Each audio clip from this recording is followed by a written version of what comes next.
India's defense minister is about to make a move that changes everything.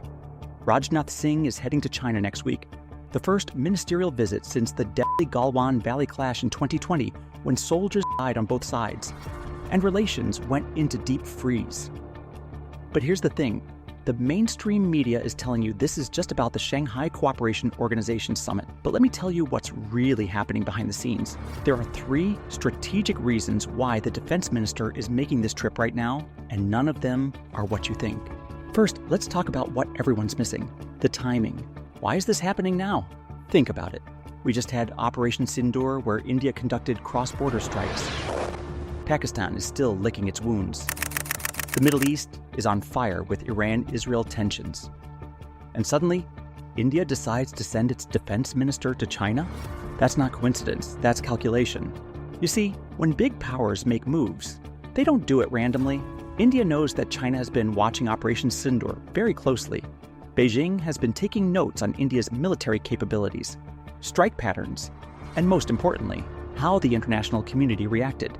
China wants to understand, has India become more assertive? Are they willing to take bigger risks? And what does this mean for the LAC dispute? But here's where it gets interesting. There are actually 3 real reasons for this visit. Reason number 1, the Pakistan factor. Everyone's talking about India-China, but nobody's discussing the elephant in the room: Pakistan. You know what's fascinating?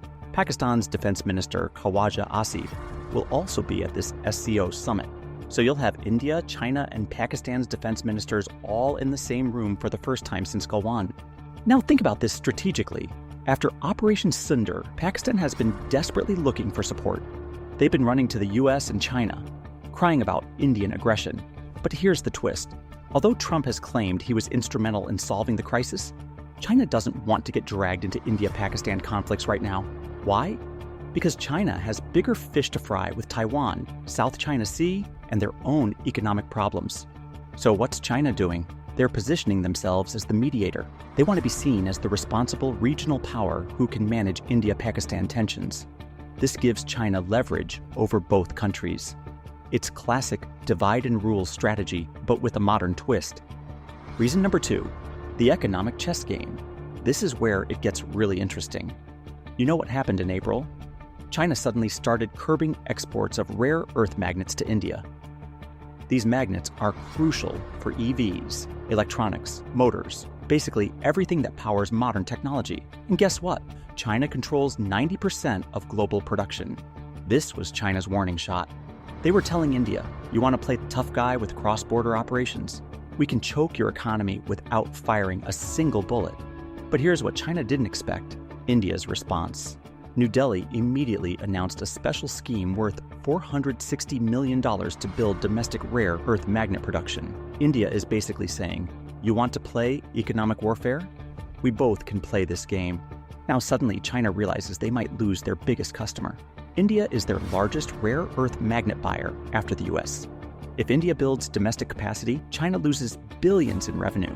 So what do? They invite India's defense minister for talks. Reason number 3, the real power play.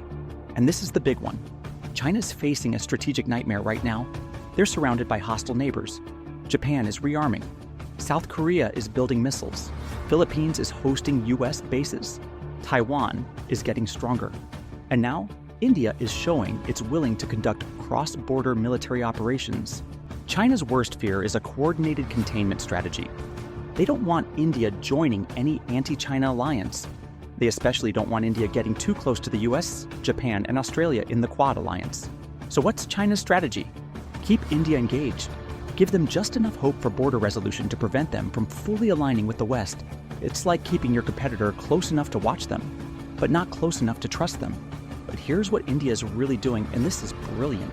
India is playing a double game. On the surface, they're engaging with China, talking about border management, trade normalization. But underneath, they're building military infrastructure on the LAC, strengthening ties with Western allies and reducing economic dependence on China.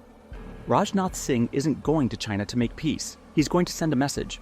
We're strong enough to hit Pakistan, we're building our own supply chains, and we're not afraid of you. But we're also mature enough to talk. The bottom line? This visit isn't about friendship or cooperation. It's about managing competition. Both countries know their rivals, but they also know direct conflict would be devastating for both. So they're establishing rules of engagement, how to compete without destroying each other. China gets to show they're the regional power broker. India gets to demonstrate they're nobody's junior partner. Pakistan gets reminded that both India and China can manage their affairs without Pakistani drama. The real winner here?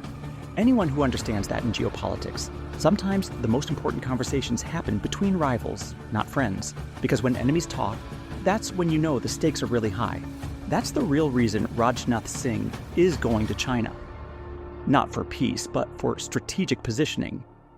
And that makes this trip far more significant than any routine diplomatic summit. What do you think?